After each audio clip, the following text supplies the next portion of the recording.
Hi, this is another PC that I built, or processor that I built, but it doesn't appear to be working properly. The attachments at the back don't seem to work, so I can only assume that there's a problem with the motherboard. Probably because I dropped something on it a few months ago, and I've only just tried it a few weeks ago, and it doesn't appear to be working. And I've tried various connections, and none of them seem to work. So I'm going to try and replace the motherboard, see if this corrects the problem. So, what would you need to replace a motherboard? Well, of course, you'll need a new motherboard.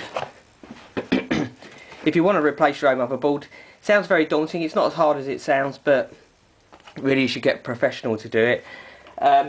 What you can do is, if you're not sure which motherboard you want, you can take down all the details of your motherboard, which is usually written on your motherboard, and look it up on the internet. You might find one. If you can't find one, you can go to a store online and you can ask them which one would be compatible with your motherboard, and and that way you'll get the correct motherboard.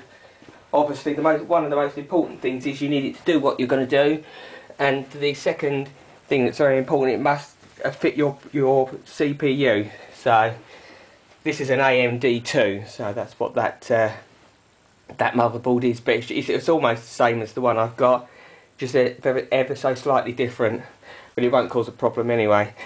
Also, you'll need some of this, which is cooling paste, and that goes on top of the CPU when you put it back on. And also a toolkit as well. Obviously you'll need a toolkit because there's things that you need to undo. But the first things to check before you go touching your motherboard is,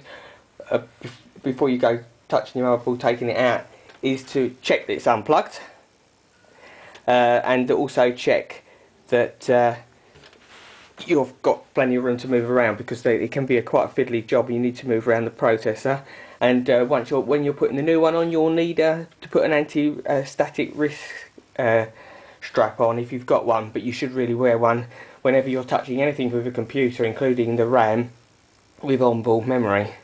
So that's the first part of this video. I'm going to be doing it in various sections to keep the videos as short as possible, but I'd advise that you watch each one from the beginning. Thanks very much. Bye.